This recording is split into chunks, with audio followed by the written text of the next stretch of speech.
we're going to regret, well, I'm not, I'm doing bloody best, but people are going to regret this for a very long time, like the rest of their bloody lives. Sorry, didn't press play. These policemen and uniforms and dark suits that are bringing this in by the day, those people in the community who are going, no, he's mad, oh no, that would never happen, they'd never do that. They're going to have to look their children and grandchildren in the eye at some point.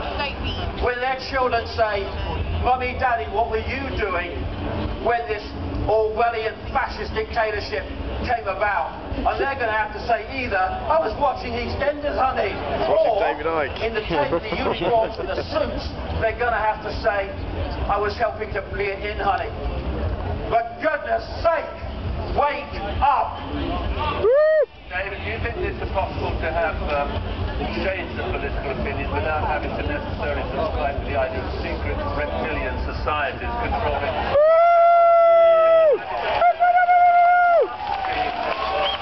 Tell us about the reptiles! Okay, let's take that on. I don't give a shit. Whoa! Whoa! I don't give a shit. We got ourselves a big timer over You here. know what the one thing that ridicule cleared out of me 25 years ago? The fear or concern with what other people think of me. And I'll tell you that is the greatest freedom you can imagine. How many people in this world say that?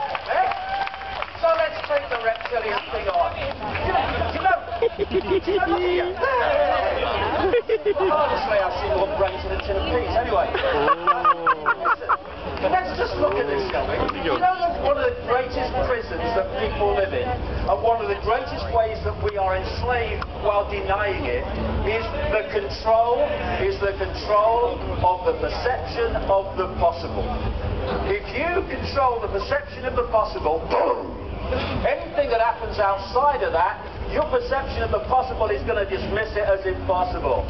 And so, if you don't realise that it's possible to mind control someone to go and shoot people en masse with a gun, then when it happens and the government gives you their official version of it, your perception of the possible has nowhere else to go except the government explanation. There can be no other. But when you open your bloody minds and do a bit of research and remove the arse from the sofa, then you start to expand your sense of possibility and therefore have other possibilities with which to question the lies. Now, okay, reptilian entities, okay. Your phrase, people here. Your phrase, not mine. People, yes, this is my phrase, you know, like books. Anyway. Nice one, David. Okay, how many people here think at this moment that they can see everything there is to see in this space? How many people think that? How many people think that? No way, man. Right. I see. Don't risk it. Gamble. You know, Trick question. Yeah. you know what you can see is a tiny, tiny frequency range. So tiny it's laughable. Called visible light. That's all you can see. Okay, you know what X-rays can see and infrared cameras can see, and that's only a little bit out from this frequency. Can you see that now? So, who put their hand up that they can see everything in the space here? Idiots. You can't even see what technology can see. And if you look at what mainstream science says exists in this universe as mass and matter, what they call dark matter, dark energy and all the rest of it, the electromagnetic spectrum is around 0.005% of that. Some people say a bit more, but not much. Visible light, which is all you can see and decode into a visual reality, is a fraction of the 0.005%. So, here's the question. What goes on in the other almost totality of the universe? What goes on in there? What goes on in there? You haven't got a clue. see how easy it is for the few to control the many. It is so easy, it is pathetic. And we are heading towards a society where we will be living a life which would make George Orwell wince. Now there's the thing. George Orwell. Some people say to me, explain, can you give me a chance or an explanation of what the world is like that they want to create? And if anyone does, that is happening before our eyes. And I'd say to them, read two books. 1984 by George Orwell, real name Eric Blair, and Brave New World by Aldous Huxley. Brave New World was published in 1932, and 1984 was published in 1948. When we look back from the perspective of 2012 at what's in those books compared with society now, they are stunning in their prophecy. Unbelievable. Now, how did they do that? How did they do that? Why were they so accurate? And this goes on year after year, decade after decade. Is that the only way that we as a human race can live our freaking lives? Is it the only way? Children are prepared for this through the education You're unemployed and homeless. And then they drop into the hamster's wheel and away we go. Oh my God. It's like lambs to the frickin' slaughter if you only knew. Come on, David. Bring the crowd round. You can do it. The agenda is the centralized control of humanity with this structure. They want to create a world government that would dictate to every country and community. The European Union is a stepping stone to that, these other unions. They want a world army that would impose the will of the world government on any country or region that didn't want to accept it.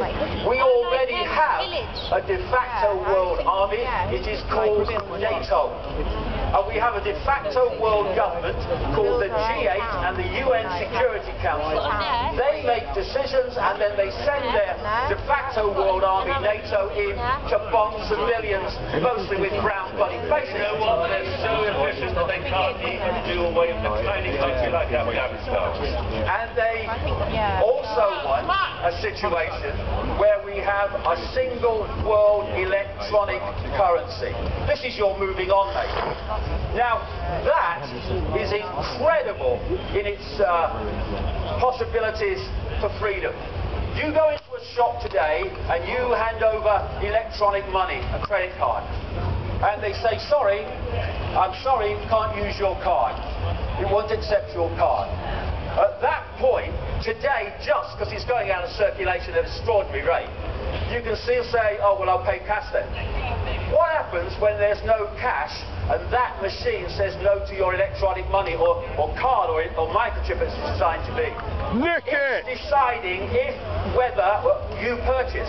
Total control. And anyone that challenges the system will go off the Christmas card list of the system very quickly. So you ask the question, mate, just leave it to answer.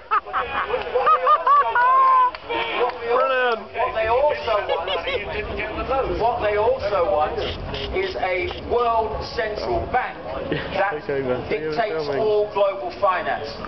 Now, since the crash of 2008, I've been saying this in my books for 20 years, since 2008 the cabal and its front men have been calling for a world central bank and a world government to overcome the problems that they themselves have created. And this brings me to two things. I'll finish on this probably. Two things. How can a few people control and direct the lives of the many? Two major collective mind and emotional manipulation techniques. Call yourself David Icke. I called many years ago now problem, reaction, solution. And it works like this. You want to change society in a way that you know if you openly announce it, you're going to get massive resistance from the population. So you don't do that. You create a problem covertly, you blame someone else for it, and you tell an unquestioning media your version of what happened in terms of the problem. The unquestioning media then takes the official story, lie, and tells the people.